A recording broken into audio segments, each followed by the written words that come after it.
আপনার ফেভারিট দল আমি জানি, তারপরে জিজ্ঞেস করছি ফেভারিট দলকে এবং কোন প্লেয়ারটা আপনার সবচেয়ে ফেভারিট? অবশ্যই ব্রাজিল। ফেভারিট দল ব্রাজিল ছাড়া আসলে কেউই না।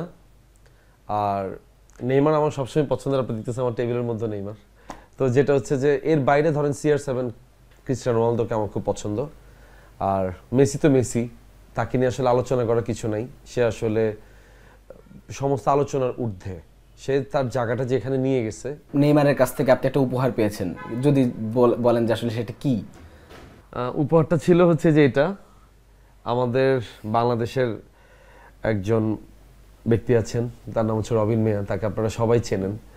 সো রবিন মিয়া ভাই যখন নেইমারের সাথে যখন কথা বলছিলেন, যে আমাদের উচ্ছ্বাসের কথা যখন জানাইছিলেন, বিশেষ করে আমার ফাউন্ডেশনের কথা যখন তাকে বলছিলেন, তখন সে খুব খুশি হয়েছে যে বাংলাদেশের একজন আর্টিস্ট ডাকবাক্স ফাউন্ডেশন নামে একটা ফাউন্ডেশন চালায়। তখন সে তার ফাউন্ডেশন থেকে আমাকে এই উপহারটা দিয়েছিলেন এবং তার ফাউন্ডেশনের, তার ইনস্টিটিউটের যে বাচ্চারা পড়াশোনা করেন তাদের সবার সাইন নিয়ে একটা বিশেষ উপহার সে রবিন মিয়ার মাধ্যমে আমাকে পাঠিয়েছিলেন।